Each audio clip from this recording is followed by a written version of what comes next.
ಪ್ರೀತಿಯ ಪಾರಿವಾಳದ ಬೆನ್ನು ಹತ್ತಿ ಹುಡುಗ ಪರಾರಿ. ಅಪ್ಪ ಬದುಕೋದೆ 6 ತಿಂಗಳು, ಆದ್ರೆ ಇವನಿಗೆ ಹುಡುಗಿನೇ ಹೆಚ್ಚಾಗ್ಬಿಟ್ಲಲ್ರಿ. ಕಾಯಿಲೆಗೆ ಬಿದ್ದಿರೋ ತಂದೆ ತಾಯಿಗೆ ಈಗ ಪೊಲೀಸರ ಕಿರಿಕಿರಿ. ಎತ್ತಿಗೆ ಜ್ವರ ಬಂದ್ರೆ ಎಮ್ಮೆಗೆ ಬರೆ ಹಾಕಿದ್ರು ಅಂತಾರಲ್ಲ, ಇದು ಕೂಡ ಒಂದು ರೀತಿ ಅದೇ ತರಹದ ಸ್ಟೋರಿ. ಪಾಪ ಯಾವ ಅಪ್ಪ ಅಮ್ಮ ತಾನೇ ತಮ್ಮ ಮಕ್ಕಳನ್ನ ಲವ್ ಮಾಡೋ ಓಡಿ ಹೋಗುವಂತ ಹೇಳ್ತಾರೆ ಹೇಳಿ? ಯಾರೂ ಕೂಡ ಆ ತಪ್ಪನ್ನ ಮಾಡೋದಕ್ಕೆ ಸಾಧ್ಯವೇ ಇಲ್ಲ. ಆದ್ರೆ ಇಲ್ಲೊಬ್ಬ ಹುಡುಗ ಪ್ರೀತಿಸಿದ ಹುಡುಗಿಯ ಜೊತೆ ಓಡಿ ಹೋಗಿದ್ದಕ್ಕೆ ಪೊಲೀಸರು ಆತನ ಅಪ್ಪ ಅಮ್ಮ ಜೊತೆಗೆ ವಯಸ್ಸಿಗೆ ಬಂದ ತಂಗಿಗೆ ಕಿರುಕುಳವನ್ನ ನೀಡ್ತಿದ್ದಾರಂತೆ. ಇನ್ನು ಹೀಗೆ ಹೀರೋ ತರ ಪೋಸ್ಟ್ ಕೊಡ್ತಿದ್ದಾನಲ್ಲ ಈ ಹುಡುಗ, ಅಪ್ಪನ ಹೃದಯದಲ್ಲಿ ಹೋಲಿದೆ. ಅವರು ಬದುಕೋದೆ 5-6 ತಿಂಗಳು ಅನ್ನೋದು ಗೊತ್ತಿದ್ರೂ ಕೂಡ ಹುಡುಗಿಯ ಹಿಂದೆ ಹೋಗಿ ಈಗ ಹೆತ್ತವರನ್ನ ಸಂಕಷ್ಟಕ್ಕೆ ದೂಡಿದ್ದಾನೆ. ಎಸ್, ತುಮಕೂರು ನಗರದ ಮಂಡಿಪೇಟೆ ನಿವಾಸಿಯಾಗಿರೋ ಅತೀಕ್ ಎಂಬ ಯುವಕನಿಗೆ ಚನ್ನರಾಯಪಟ್ಟಣ ಮೂಲದ ಯುವತಿಯೊಂದಿಗೆ ಪ್ರೀತಿ ಶುರುವಾಗಿತ್ತು. ಚಪ್ಪಲಿ ಅಂಗಡಿಯಲ್ಲಿ ಕೆಲಸ ಮಾಡ್ತಿದ್ದ ಅತೀಕ್ ಅದೇ ಅಂಗಡಿ ಮಾಲೀಕರ ಬಿಲ್ಡಿಂಗ್ನಲ್ಲಿಯೇ ತನ್ನ ತಂದೆ ತಾಯಿ ಹಾಗೂ ತಂಗಿಯೊಂದಿಗೆ ವಾಸವಿದ್ದ. ಈ ನಡುವೆ ಮಾಲೀಕರ ಮನೆಯಲ್ಲಿ ಫಂಕ್ಷನ್ ಇದ್ದ ಕಾರಣ ಚನ್ನರಾಯಪಟ್ಟಣ ಮೂಲದ ಈ ಹುಡುಗಿ 10-15 ದಿನ ಅವರ ಮನೆಗೆ ಬಂದು ಉಳಿದುಕೊಂಡಿದ್ಲು. ಈ ವೇಳೆ ಇಬ್ಬರ ನಡುವೆ ಪರಸ್ಪರ ಪರಿಚಯವಾಗಿ ಪ್ರೇಮಾಂಕುರವಾಗಿತ್ತು. ಇನ್ನು ನಿಧಾನವಾಗಿ ಇವರಿಬ್ಬರ ಪ್ರೀತಿ ವಿಚಾರ ಇಬ್ಬರ ಮನೆಗಳಲ್ಲಿಯೂ ಗೊತ್ತಾಗಿತ್ತು. ಹೀಗಾಗಿ ಇತ್ತೀಚೆಗೆ ಹುಡುಗಿ ಮನೆಯಲ್ಲಿ ಗಲಾಟೆಯಾಗಿ ಹುಡುಗಿಗೆ ಆಕೆಯ ಪೋಷಕರು ಬೈದಿದ್ದಾರೆ ಎನ್ನಲಾಗಿದೆ. ಆಗ ಆ ಹುಡುಗಿ ಕುಣಿಗಲ್ಗೆ ಬಂದು ಅತೀಕ್ನನ್ನ ಅಲ್ಲಿಗೆ ಕರೆಸಿಕೊಂಡಿದ್ದಾಳೆ. ಬಳಿಕ ಇಬ್ಬರೂ ಕೂಡ ಪರಾರಿಯಾಗಿದ್ದಾರೆ. ಹುಡುಗಿ ಮನೆ ಬಿಟ್ಟು ಹೋಗಿರೋದು ಗೊತ್ತಾದ ತಕ್ಷಣ ಅವರ ಸಂಬಂಧಿಕರೇ ಆಗಿದ್ದ ಅತೀಕ್ ಮನೆಯ ಮಾಲೀಕರ ಹೆಂಡತಿ ಅತೀಕ್ ಮನೆಗೆ ಹೋಗಿ ಅತೀಕ್ ತಂಗಿಯನ್ನ ಕರೆದು, ನಿಮ್ಮ ಅಣ್ಣ ಎಲ್ಲೋಗಿದ್ದಾನೆ, ಆತನಿಗೆ ಕಾಲ್ ಮಾಡುವಂತ ಹೇಳಿದ್ದಾರಂತೆ. ಆಗ ಅತೀಕ್ ತಂಗಿ ಉಮ್ಮಿ ಕೌಸರ್ ಸುಮಾರು 15 ಬಾರಿ ಅಣ್ಣನಿಗೆ ಕರೆ ಮಾಡಿದ್ದಾಳೆ. ಆದ್ರೆ ರಿಂಗ್ ಆದ್ರೂ ಕೂಡ ಅತೀಕ್ ಮಾತ್ರ ಕರೆಯನ್ನ ಸ್ವೀಕರಿಸಿರ್ಲಿಲ್ವಂತೆ. ಹೀಗಾಗಿ ಕೊನೆಗೆ ಆತನಿಗೆ 3-4 SMS ಕೂಡ ಈಕೆ ಕಳುಹಿಸಿದ್ಲಂತೆ. ನಮ್ಮಣ್ಣ ಪ್ರೀತಿ ಮಾಡ್ತಿದ್ರು. ಅವರು ಹುಡುಗಿಯವ್ರ ಫ್ಯಾಮಿಲಿಯವರು ಏನೋ ಹೊಡೆದ್ರಂತೆ ಅದಂತ ಆ ಹುಡುಗಿ ಅಲ್ಲಿಂದ ಬಂದ್ಬಿಟ್ಟು ನಮ್ಮಣ್ಣ 21 ಫ್ರೈಡೇ ಅಲ್ಲೇ ಕೆಲಸ ಮಾಡ್ತಿದ್ರು. ಚಪ್ಪಲಿ ಅಂಗಡಿಯಲ್ಲಿ ಕೆಲಸ ಮಾಡ್ತಾರೆ ಅವರು. ಅಲ್ಲಿ ಕೆಲಸ ಮಾಡ್ತಿದ್ರು. 12:30ವರೆಗೂ ಅಲ್ಲೇ ಕೆಲಸ ಮಾಡ್ತಿದ್ರು. ಹುಡುಗಿ ಅಲ್ಲಿ ಚಂದ್ರಾಯಪಟ್ಟಣ ಹಾಸನದವರು. ಅಲ್ಲಿಂದ ಬಂದು ನಮ್ಮ ಅಣ್ಣಂಗೆ ಕುಣ್ಗಲ್ ಹತ್ರ ಬಂದು ಫೋನ್ ಮಾಡಿದ್ದಾರೆ. ನಮ್ಮಣ್ಣ ಮನೆಗೆ ಬಂದಿದ್ದರು. ನೀರು ಕೊಡಿ ಅಂತ ಹೇಳಿ ಎಲ್ಲ ಮಾಡ್ಕೊಂಡು ನಮಾಜ್ಗೆ ಹೋಗ್ತಿದ್ದೀನಿ ಅಂತ ಹೋಗ್ಬಿಟ್ರು.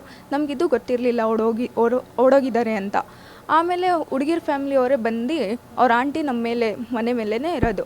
ಅವ್ರು ಬಂದು ನಿಮ್ಮ ಅಣ್ಣಂಗೆ ಫೋನ್ ಮಾಡಿ ಅಂತ ಹೇಳಿದ್ರು.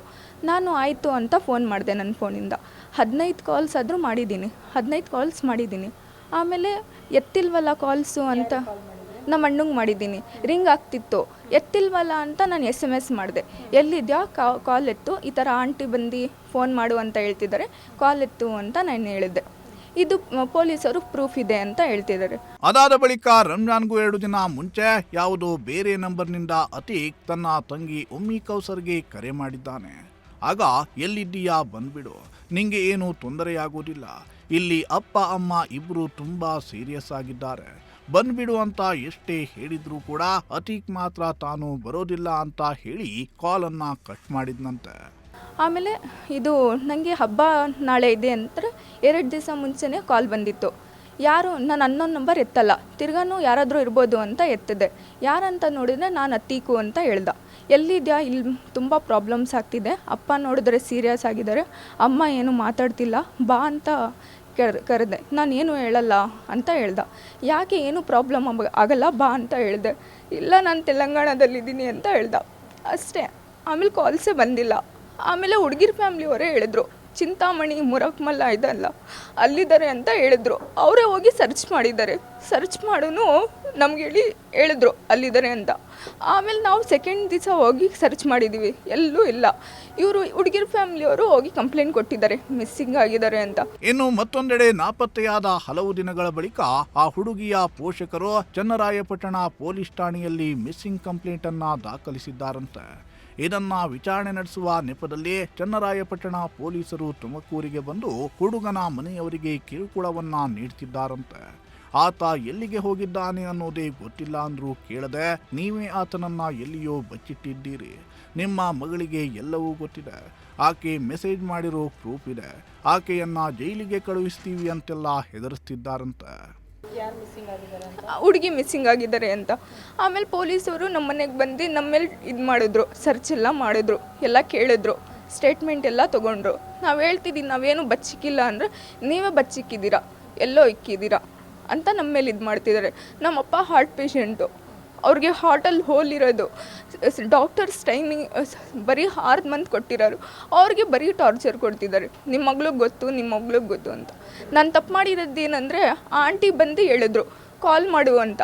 ನಾನು ಅವತ್ತು ಕಾಲ್ ಮಾಡಿ SMS ಮಾಡಿದ್ನಲ್ಲ, ಅದೇ ತಪ್ಪಾಗಿರೋದು.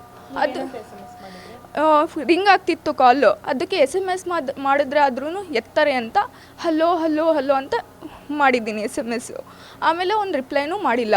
ಓಯ್ ಓಯ್ ಎತ್ತು, ಕಾಲ್ ಎತ್ತು, ಅವ್ರ ಆಂಟಿ ಬಂದಿದ್ದಾರೆ, ಏನೋ ಆಗಿದೆ ಅದಕ್ಕೆ ಎತ್ತು ಅಂತ ಮಾಡಿದೆ.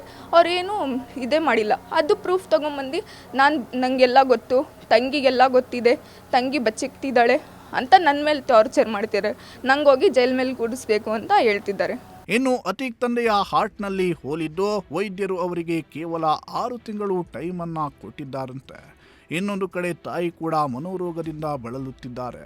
ಇದೆಲ್ಲದರ ನಡುವೆ ಇದೀಗ ಪೊಲೀಸರ ಕಿರಿಕಿರಿ ಕೂಡ ಶುರುವಾಗಿರೋದ್ರಿಂದ ಇಡೀ ಕುಟುಂಬವೇ ಕಣ್ಣೀರಲ್ಲಿ ಕೈ ತೊಳೆಯುತ್ತಿದೆ. ಹೀಗಾಗಿ ನೀನು ಎಲ್ಲಿದ್ರೂ ವಾಪಸ್ ಬಂದ್ಬಿಡಣ್ಣ, ಹುಡುಗಿ ಮನೆಯವರು ಕೂಡ ಮದುವೆ ಮಾಡಿಸೋದಕ್ಕೆ ಒಪ್ಪಿಕೊಂಡಿದ್ದಾರೆ, ನೀನು ಎಲ್ಲಿದ್ರೂ ಬಂದ್ಬಿಡಣ್ಣ ಅಂತ ತಂಗಿ ಉಮ್ಮಿ ಕೌಸರ್ ಕಣ್ಣೀರಿಟ್ಟು ಅಣ್ಣನನ್ನ ಬೇಡಿಕೊಂಡಿದ್ದಾಳೆ. ಅದಕ್ಕೆ ನಾನು ಎಲ್ಲಿದ್ದಾನವನು ಬರಲಿ ಅಂತ ರಿಕ್ವೆಸ್ಟ್ ಮಾಡ್ಕೊಳ್ತೀನಿ. ನಮ್ಮಮ್ಮನೂ ಅಪ್ಪ ಸೀರಿಯಸ್ ಆಗಿದ್ದಾರೆ, ಇಲ್ಲಿ ಪೊಲೀಸರು ಟಾರ್ಚರ್ ಕೊಡ್ತಿದ್ದಾರೆ. ನಾವು ಸುಳ್ಳಾಗ್ಬಿಟ್ಟಿದ್ದೀವಿ, ಎಷ್ಟು ಹೇಳಿದ್ರು ಕೇಳ್ತಿಲ್ಲ. ನಮ್ಮ ರಿಲೇಷನ್ ಅವರು ಹಿಡ್ಕೊಂಬಿಟ್ಟಿದ್ದಾರೆ ಅಂತ ಹೇಳ್ತಿದ್ದಾರೆ. ನಮ್ಮ ದೊಡ್ಡಪ್ಪ ಅವರು ಸುಮ್ಮನೆ ಅವ್ರ ಮನೆಯಲ್ಲೂ ಮದುವೆ ಇರೋದು ಇವಾಗ ಏಪ್ರಿಲ್ 20ಗೆ. ನಾವು ಅಲ್ಲೂ ಹೋಗ್ಬೇಕು. ಅವ್ರು ಯಾಕೆ ಬಚ್ಚಿಕೊಳ್ತಾರೆ? ಇನ್ನೋರು ಅವ್ರಿಗೂ ಹಾರ್ಟ್ ಅಟ್ಯಾಕು, ಅವ್ರು ಯಾಕೆ ಇಕ್ಕೊಳ್ತಾರೆ? ನಮ್ಮ ಇನ್ನೋರು ಚಿಕ್ಕಪ್ಪ ಹೋಟೆಲಲ್ಲಿ ಕೆಲಸ ಮಾಡೋದು, ಅವರು ಯಾಕೆ ಇಕ್ಕೊಳ್ತಾರೆ? ನಾವು ದುಡ್ಡು ಕೊಟ್ಟು ಅವ್ರಿಗೆ ಸಪೋರ್ಟ್ ಮಾಡ್ತಿದ್ದೀವಂತೆ. ನಾವು ಯಾಕೆ ಸಪೋರ್ಟ್ ಮಾಡೋಣ? ಎಷ್ಟನೇ ತಾರೀಕು ನಿಮ್ಮನ್ನ ಅವರು ಹೋಗಿರೋದು? 21 ಫ್ರೈಡೆ 2 ಗಂಟೆಗೆ ಹುಡುಗಿ ಬಂದು ಕರ್ಕೊಂಡು ಹೋಗಿರೋದು. ಅವರೇ ಬಂದು ಕರ್ಕೊಂಡು ಹೋಗಿದ್ದಾರೆ? ಅವರೇ ಬಂದು ಕರ್ಕೊಂಡು ಹೋಗಿದ್ರು. ಮನೆಯವರಿಗೆ ಗೊತ್ತಿಲ್ವಾ ಅವ್ರು ಬಂದು ಕರ್ಕೊಂಡು ಹೋಗಿದ್ದಾರೆ? ಗೊತ್ತಿದೆ, ಅವರೇ ಫಸ್ಟ್ ಹೇಳಿದ್ದು ನಮಗೆ ನಿಮ್ಮಣ್ಣ ಎಲ್ಲಿ ಅಂತ. ನಾವು ಮನೆಗೆ ಬಂದಿದ್ದ, ನಮಾಜಿಗೆ ಹೋಗಿದ್ದಾನೆ ಅಂದರೆ ಇಲ್ಲ ಫೋನ್ ಮಾಡಿ ಅಂದರು. ಹುಡುಗಿ ಮನೆಯವ್ರು ಕರ್ಕೊಂಡು ಹೋಗಿದ್ದಾರೆ ಅಂತ ಗೊತ್ತಿದ್ರು ಕೂಡ ಮತ್ತೆ ಅವರೇ ಹೋಗಿ ಕಂಪ್ಲೇಂಟ್ ಕೊಟ್ಟಿದ್ದಾರಾ?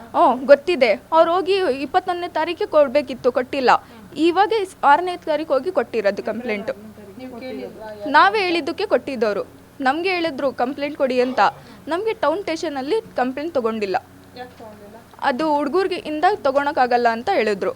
ಅದಕ್ಕೆ ನಾವು ಅವ್ರಿಗೆ ಹೇಳಿದ್ರಿ ನೀವೇ ಕೊಡಬೇಕಂತ ಕೊಡಿ ಅಂತ. ನೀವೇನಂತ ಕಂಪ್ಲೇಂಟ್ ಕೊಡಕ್ಕೆ ಹೋಗಿದ್ರಿ? ನಾವು ಹುಡುಗಿ ಓಡೋಗಿದ್ದಾರೆ ಅಂತಲೇ ಕಂಪ್ಲೇಂಟ್ ಕೊಡಕ್ಕೆ ಹೋಗಿದ್ವಿ.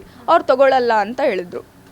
ಅದೇನೇ ಇರಲಿ, ಮುತ್ತು ಕೊಡೋಳು ಬಂದಾಗ ತುತ್ತು ಕೊಟ್ಟೋರನ್ನೇ ಮರಿತಾರೆ ಅನ್ನೋ ಹಾಗೆ ಈ ಹುಡುಗ ಪ್ರೀತಿಸಿದ ಹುಡುಗಿಯ ಹಿಂದೆ ಹೋಗಿ ಹೆತ್ತವರನ್ನೇ ಸಂಕಷ್ಟಕ್ಕೆ ದೂಡಿರೋದು ಮಾತ್ರ ವಿಪರ್ಯಾಸ. ಈ ಸ್ಟೋರಿಯನ್ನ ನೋಡಿದ ಬಳಿಕವಾದರೂ ಹುಡುಗರು ಸ್ವಲ್ಪ ಹೆತ್ತವರ ಬಗ್ಗೆ ಯೋಚಿಸಿ ಹೆಜ್ಜೆ ಇಡ್ರಿ ಅನ್ನೋದು ನಮ್ಮ ಕಳಕಳಿ. Bureau report, Prajashakti TV.